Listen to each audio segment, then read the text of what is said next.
ऐसा धर्म धरती पर ज्यादा दिनों तक नहीं रह सकता है।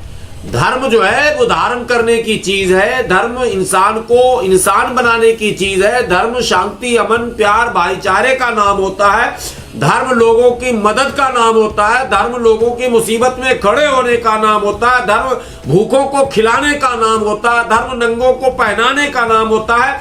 धर्म जो है उन तमाम असहाय लोगों को सहायता देने का नाम होता है, धर्म डराने का नाम नहीं होता। गन पॉइंट पर दुनिया में कोई धर्म नहीं चला। इस्लाम सलामती का धर्म है, अमन का धर्म है।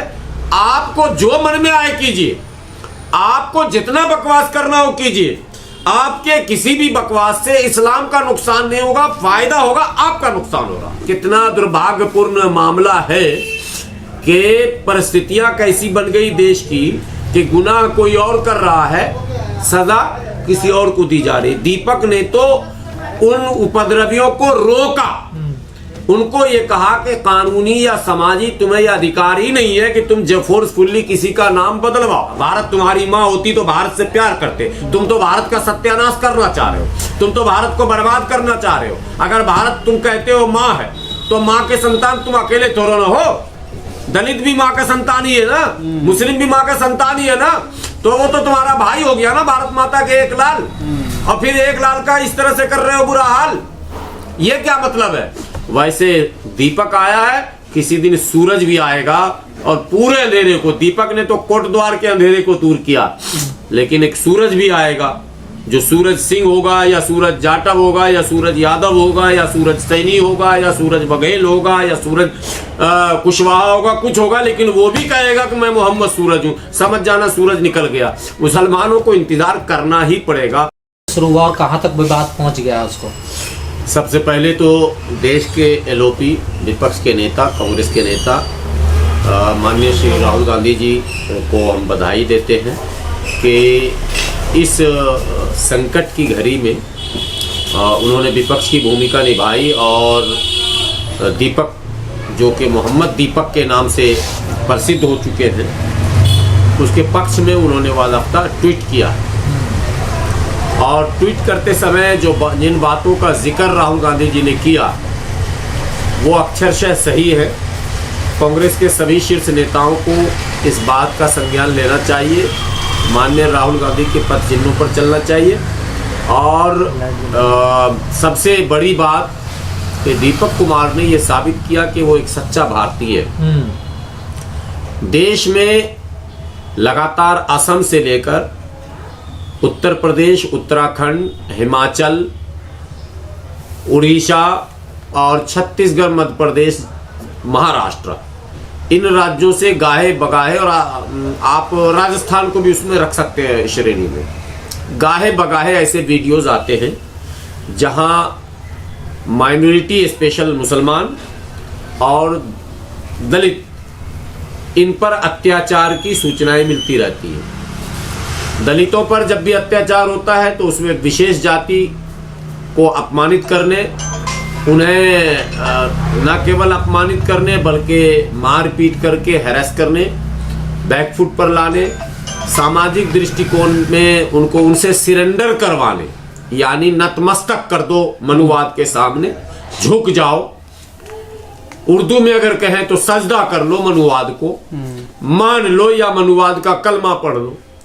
ये उनका उद्देश्य होता है। यानी संवैधानिक व्यवस्था जो है जिसमें स्वतंत्रता, समता, बंधुत्व, अभिव्यक्ति की स्वतंत्रता, इन तमाम चीजों पर सीधे सीधे ब्रेक लगाने के लिए वो लोग इस तरह के हमले एससी पर करते हैं। और मुसलमानों पर हमले कर कर एससी, ओबीसी के उन तबकों को जो मनुवाद से पीड़ित हैं, उनको वो अपने पक्ष में लाने के लिए ये काम करते हैं। दुनिया जानती है कि कभी भी धर्म का नाश नहीं होता, सत्य धर्म का तो नाश होता ही नहीं है और किसी भी धर्म का नाश नहीं हुआ। विलुप्त वो धर्म हुए हैं इस धरती से जिन धर्मों ने असमानता, जिन धर्मों ने अशांति, जिन धर्मों ने अपमान, इस तरह के मार्ग को पकड़ा है, वो धर्म इस धरती से विलुप्त हो गया। नो डाउट मैं कैमरे पर एक बड़ी बात छोटा होने के नाते कह सकता हूं, जो प्रामाणिक है, इतिहास के पन्नों में है, कि यदि जिस तेजी से इस देश में नफरत को प्रमोट किया जा रहा हिंदुत्व के नाम पर, जिस तेजी से भारतीय जनता पार्टी संघ के समर्थित संगठन और उनके चट्टे बट्टे जिस तेजी के साथ जितना एग्रेसिव होकर इस्लाम को, क्रिश्चियनिटी को, बौद्धिज्म को टारगेट कर रहे हैं, यकीन जानिए कि यह धर्म देर सवेर विलुप्त हो जाएगा। शब्द को नोट कर लीजिएगा, विलुप्त। ऐसा धर्म धरती पर ज्यादा दिनों तक नहीं रह सकता है। धर्म जो है वो धारण करने की चीज है। धर्म इंसान को इंसान बनाने की चीज है। धर्म शांति, अमन, प्यार, भाईचारे का नाम होता है। धर्म लोगों की मदद का नाम होता है। धर्म लोगों की मुसीबत में खड़े होने का नाम होता है। धर्म भूखों को खिलाने का नाम होता है। धर्म नंगों को पहनाने का नाम होता है। धर्म जो है उन तमाम असहाय लोगों को सहायता देने का नाम होता है। धर्म डराने का नाम नहीं होता। गन पॉइंट पर दुनिया में कोई धर्म नहीं चला, आज तक नहीं चला। और ये जो कुप्रचार किया जा रहा कि इस्लाम तलवार के बल पर फैला, नोट कर लीजिए कि तलवार का युग बीते हुए अब कई साल हो चुके। सैकड़ों साल पहले तलवार का युग भी खत्म हो गया। बंदूक का आविष्कार हो गया। 15वीं शताब्दी में तोप का इस्तेमाल हो गया।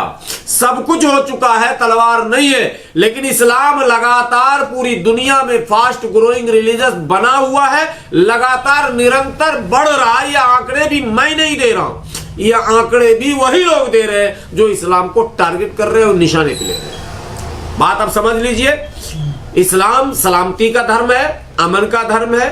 आपको जो मन में आए कीजिए, आपको जितना बकवास करना हो कीजिए। आपके किसी भी बकवास से इस्लाम का नुकसान नहीं होगा, फायदा होगा, आपका नुकसान हो रहा और हो रहा, होगा नहीं, हो रहा। अगर जाति और धर्म के एग्जैक्ट आंकड़े सरकार सार्वजनिक कर दे तो इनके होश उड़ जाएंगे। पर क्या दीपक ने अपराध किया था जो एफआईआर होगी उसके? अभी मैं आ रहा हूं। ये तो सरकार ने जानबूझकर आंकड़ों को छुपा रखा है। क्रिश्चियन की आबादी जो बताई जा रही उसकी 3 गुनी आबादी भारत में। सिख की आबादी जो बताई जा रही उसकी 1.5 गुनी आबादी भारत में। ये जान लीजिए आप। तो सारे धर्म बढ़ रहे हैं और जो 80% कहा जा रहा है वो 80 नहीं है, वो 65 पे आ चुका है। बहुत जल्द वो 40-50 पे आएगा। कान खोलकर सुन लो, क्योंकि ये जो लठ और तलवार लेकर अब तुम घूम रहे हो इस युग में, इसको जनता नकार देगी। कोई भी शांति प्रिय, पढ़ा लिखा, समझदार, बुद्धिजीवी, अकलमंद जो विवेक का इस्तेमाल करता है वो फौरन ऐसे धर्म को रद्द कर देता है जिस धर्म में तलवार, फरसा, भाला, तीर, हथियार, लठ इसको प्रमोट किया जाए।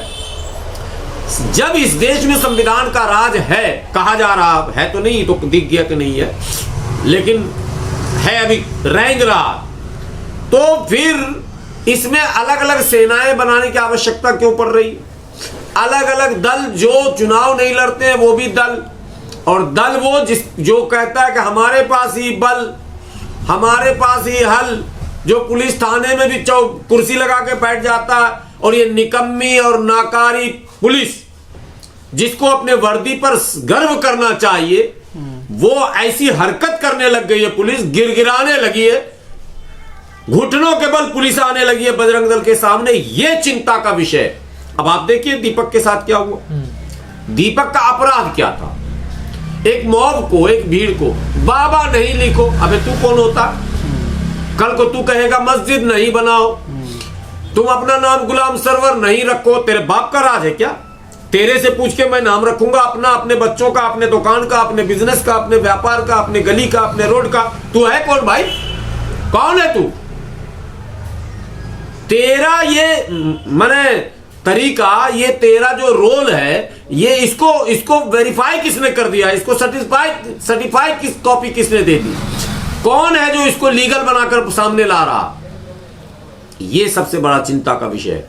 तो उस मॉब को, इस भीड़ को, जो उस बुजुर्ग मुस्लिम के दुकान में बाबा कलेक्शन, जो 35 साल से वो दुकान है वहां, 35 साल पुरानी दुकान में बाबा कलेक्शन के नाम से, और उसको आगे कहा नाम बदलो, बाबा पे तो कॉपीराइट हमारा, तो ढाबा पे भी कॉपीराइट तुम्हारा, तो लावा पे भी कॉपीराइट तुम्हारा, सब पे तुम्हारा ही हो जाएगा, तुम्हारे बाप का ही देश है। नहीं है, किसी कीमत पर नहीं है, देश हमारे बाप का। हमने अंग्रेजों को भगाया, तुम थे कहां और तुम हो कौन? सत्ता के नशे में चूर हो। बहुत जल्द वो नशा भी उतरने वाला है, उतर जाएगा, घबराने की जरूरत। हम लोग निराश नहीं होते। हम लोगों को पता है कि हम अंग्रेजों से कैसे लड़े थे, हमने कितनी कुर्बानियां दी हैं, हमारे पास सूचियां हैं। और तुम इतने बेबस हो कि सूची भी न बदल पाए, इतने नाम बदल दिए, मुगल सराय, लखीसराय, न जाने कितने सराय का नाम बदल के बैठ गए हो। जरा वो इंडिया गेट पे वो सूची बदल के आओ, जहां अभी भी पाकिस्तान बांग्लादेश हटने के बाद भी, बटने के बाद भी, आज भी 70% 60% हमारा ही नाम है उसमें। पर ये कहा जा रहा है दीपक माहौल बिगाड़ लेते, उन्होंने पुलिस को नहीं बुलाया। माहौल बिगाड़ने वालों को रोका दीपक ने। जब माहौल बिगाड़ने वाले ने शकलन दीपक को जो नहीं जानता था उसने नाम पूछ लिया। जाहिर सी बात है, वो आप देखे होंगे दाढ़ी उड़ी रखे हुए, तो बज़ाहिर लग रहा था, लोगों को लगा कि मुसलमान है। तेरा नाम क्या? उसने मोहम्मद दीपक, जो वायरल हुआ पूरी तरह से। तो उसके बाद जो दृश्य पहला था, पुलिस को चाहिए था इस मामले को वहीं खत्म करना। अब बजरंग दल के लोग दोबारा जुट के आए, भीड़ लेके हरिद्वार से, देहरादून से, तमाम शहरों से जमा हुए। दीपक के जिम पर हमला किया गया, दीपक को भद्दी भद्दी गालियां दी गई, दीपक को कटुआ मुल्ला कहा गया, दीपक को क्या नहीं कहा गया, और पुलिस मौजूद रही। अब FIR उस मैंने लोगों पर होना चाहिए, आतंकवादियों पर, जो देश का, मैं किताब आपको दिखा रहा हूं, देश का सबसे बड़ा आतंकवादी संगठन, मैं नहीं कह रहा हूं, एक IPS अधिकारी रिटायर जो DGP महाराष्ट्र में रह चुके हैं, उनकी किताब है, देश का सबसे बड़ा आतंकवादी संगठन कौन है? RSS। और ये RSS के अधीन जो काम कर रहे हैं, ये MS मुशर्रफ इनका नाम है, पूर्व IG रहे महाराष्ट्र पुलिस में, तो ये IPS रहे। इन्होंने अपना अनुभव शेयर किया, क्या परिस्थितियां बनी हुई है। तो RSS के विंग, ये जो मतलब बजरंग दल है, ये अपने तमाम लठैतों को जमा किया, और तमाम लठैत वो आए और हल्ला हंगामा किया, बुरी बुरी गालियां दी, लेकिन पुलिस ने मुकदमा किस पर किया? दीपक पर। अब आप सोचिए कि कितना दुर्भाग्यपूर्ण मामला है कि परिस्थितियां कैसी बन गई देश की, कि गुनाह कोई और कर रहा है, सजा किसी और को दी जा रही। दीपक ने तो उन उपद्रवियों को रोका, उनको ये कहा कि कानूनी या समाजी तुम्हें यह अधिकार ही नहीं है कि तुम फोर्सफुल्ली किसी का नाम बदलवाओ। बाबा तो बहुत पुराने हैं, और बाबा हम लोग हमेशा पुराने लोगों को, बूढ़े पुराने को बोलते भी है, ये आम भारतीय भाषा। बाबा का मतलब योगी जी का कॉपीराइट नहीं है कि बाबा बोलेंगे तो लोग योगी जी ही समझेंगे। बाबा का मतलब बुजुर्ग, बाप के बाप, दादा को बाबा कहते हैं। तो हर बुजुर्ग को अक्सर लोग रिश्ते में बाबा कहते हैं। कम थोड़ा सा उम्र हो तो लोग चाचा अंकल कह देते हैं, उससे कम हो तो भाई साहब कह देते हैं। अब कल को कोई लिखे कि भाई जी, दिल्ली में एक किराड़ी है, वहां 2 भाई पनीर वाले, बोले तू भाई क्यों लिखेगा? भाई तो दाऊद इब्राहिम को कहते हैं। ये सब पागलपनी है कि नहीं? 2 भाई पनीर वाले के बगल में एक ने 3 भाई पनीर वाले भी खोला, उसने दुकानें चल रही है। 2 भाई फला वाले, 1 भाई फला वाले, भाई साहब का की मशहूर दुकान, इत्यादि इत्यादि। ढाबा एक यहाँ था, बाबा का ढाबा दिल्ली में, पता है ना आपको, बहुत वायरल हुआ था। सर, उत्तराखंड में लगातार इस तरह की घटनाएं बढ़ रही हैं, तो क्या लग रहा है ये पूरा स्टेट फंडेड, स्पॉन्सर्ड? ये बिल्कुल बिल्कुल बिल्कुल बिल्कुल, इसमें कोई सवाल करने की जरूरत नहीं है।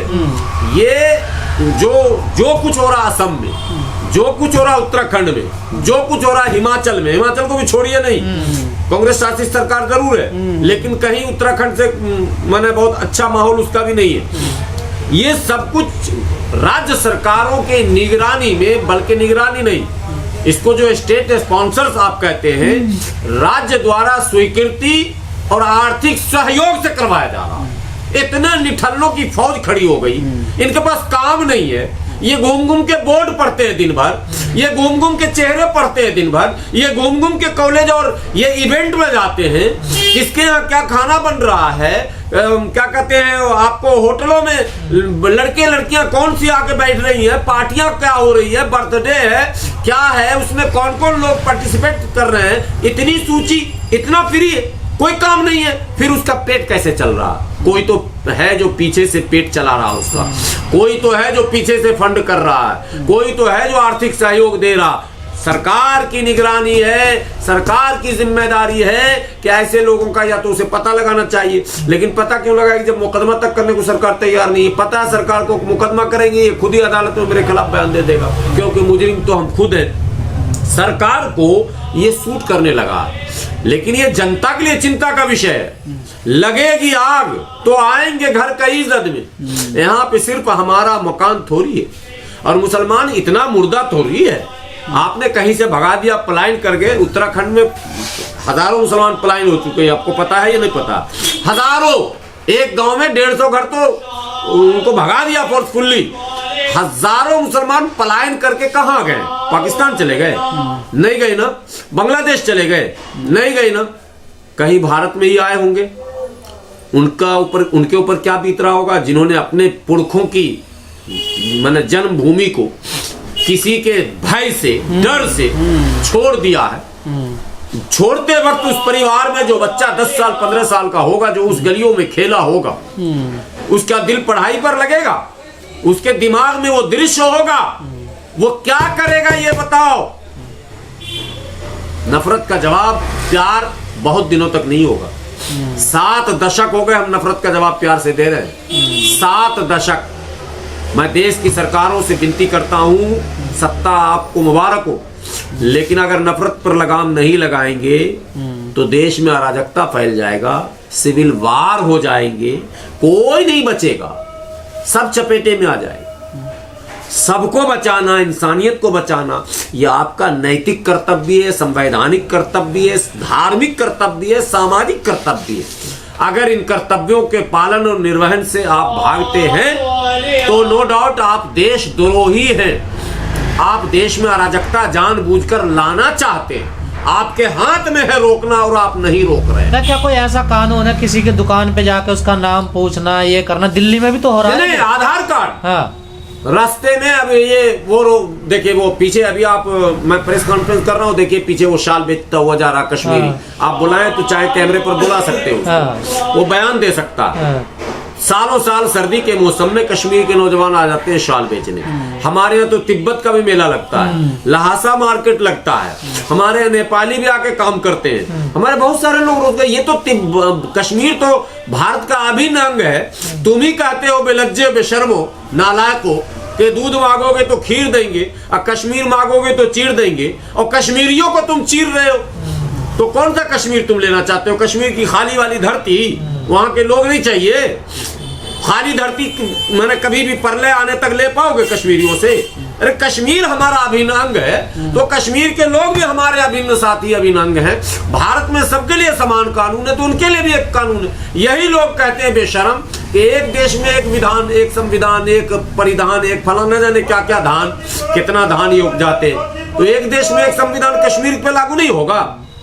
फिर कश्मीरियों के साथ सिर्फ इसलिए कि वो मुसलमान। तो ये नफरत का कारोबार बहुत लंबा नहीं चलेगा, और ये जो तत्काल उस नफरत की आड़ में सत्ता के माध्यम से लूट रहे हैं, गौ हत्या करवा के जो पैसे वसूल रहे हैं, कैमरे पर मैं बोल रहा हूँ, जो अंजाम होता होगा ये तो अब भाजपा के एमएलए भी बोलने लगे रो रो के। तो मैं ये ना, और बीफ एक्सपोर्ट में अब तो सबको पछाड़ के मोदी जी आगे बढ़ ही चुके हैं। नाच गाना तो अपनी जगह, वो तो बहुत आगे तक पहुंच गए। तो ये जो गाय के दलाल हैं, जिनको एक तरफ माँ कहते हैं, दूसरे तरफ दलाली करते हैं, कसाईयों से पैसे फोर्सफुल्ली लेते हैं, कारोबारियों से पैसे फोर्सफुल्ली लेते हैं, मीट के कारोबारियों से लेते हैं, पशु के कारोबारियों से लेते हैं, उस किसान से भी लेते हैं जो किसान अपने उस पशु को अपनी आवश्यकताओं की पूर्ति के लिए बेचने जाता मंडी में, उससे भी पैसे लेते हैं। सबसे ये फोर्सफुल्ली पैसे वसूलते हैं। और सामने रखते हैं गौ माता, भारत माता, फलाना। कोई तुम्हारा माता नहीं है। माँ होता तो माँ से प्यार होता, भारत तुम्हारी माँ होती तो भारत से प्यार करते। तुम तो भारत का सत्यानाश करना चाह रहे हो, तुम तो भारत को बर्बाद करना चाह रहे हो। अगर भारत तुम कहते हो माँ है तो माँ के संतान तुम अकेले थोड़ा ना हो, दलित भी माँ का संतान ही है ना, मुस्लिम भी माँ का संतान ही है ना। तो वो तो तुम्हारा भाई हो गया ना, भारत माता के एक लाल। और फिर एक लाल का इस तरह से कर रहे हो बुरा हाल। ये क्या मतलब है? इसका मतलब ये नारे तुम्हारे झूठे, ये बातें सारी झूठी। न तुम्हारी गौ माता है, न तुम्हारी भारत माता है, न तुम्हारी कोई माता नहीं। तुम बगैर माता के लावारिस हो, इस देश को तुम बर्बाद करना चाहते हो, ये है मामला। लेकिन सर आखिरी सवाल, मुस्लिम समाज क्या करे? एक डर का माहौल है और सड़कों पर उतरते हैं तो पुलिस कार्रवाई करती है, दुकानों में भी सुरक्षित नहीं है, तो ऐसे में क्या समाधान क्या है? समाधान समय के अनुकूल होगा। रात के अंधेरे को मिटाने के लिए जनरेटर चलाना और जनरेटर से रात का अंधेरा मिटाना ये संभव नहीं है। आपको सुबह का इंतजार करना पड़ेगा। मुसलमान सुबह का इंतजार कर रहा है। इस अंधेरे को चीरता हुआ एक किरण आएगा और वो सारे अंधेरे को खत्म करेगा। एक सूरज निकलेगा, नया सवेरा होगा। उस रोशनी में लोग फिर खुशखुर्रम जिएंगे। इसलिए मुसलमान को बहुत ज्यादा घबराने उबराने की जरूरत नहीं है। कठिनाइयां हैं, हम लोगों को भी पता है। असम के मुसलमान का हाल हम देखते हैं, हम गुजरात में भी कई दृश्य देखे हैं, हम उत्तराखंड में भी देख रहे हैं। लेकिन एक बात फिर भी कह रहे हैं, मुसलमानों के पास जो सबसे बेहतरीन रास्ता है वो यही है कि वो सब्र करे, सब्र करे, इंतजार करे, वेट एंड वॉच। कोई हमको फोर्स नहीं बनाना, कोई आर्मी नहीं बनानी, कोई प्रतिक्रिया ज्यादा नहीं देनी। दीपक जैसा सूरज, नाम ही ना दीपक है भाई, दीपक का मतलब ही उजाला। वैसे दीपक आया है, किसी दिन सूरज भी आएगा और पूरे अंधेरे को, दीपक ने तो कोटद्वार के अंधेरे को दूर किया, लेकिन एक सूरज भी आएगा जो सूरज सिंह होगा या सूरज जाटव होगा या सूरज यादव होगा या सूरज सैनी होगा या सूरज बघेल होगा या सूरज कुशवाहा होगा, कुछ होगा, लेकिन वो भी कहेगा कि मैं मोहम्मद सूरज हूं। समझ जाना सूरज निकल गया। मुसलमानों को इंतजार करना ही पड़ेगा। हमारे इस देश का ताना बाना भी बहुत मजबूत है। ये तादाद इनको जुटाना पड़ता भाई। 10 शहर से लाते चिंटू पुंटू को जमा करके। दिल्ली दंगे में भी इन्होंने 10 शहर से लाया था बुला के। हर दंगे में 10-20 शहर से पहुंचते हैं। स्थानीय लोग नहीं करते, स्थानीय लोगों ने विरोध किया। ये अलग बात है कि दीपक को जितना साथ स्थानीय लोगों का मिलना चाहिए वो नहीं मिला। इससे हम निराश जरूर हैं, लेकिन इतने निराश नहीं है कि दीपक जैसे और दीपक नहीं जलेंगे इस देश में। दीपक को सलाम, दीपक को थैंक यू, दीपक को प्रणाम और दीपक जैसे सभी वीर सपूतों को सलाम।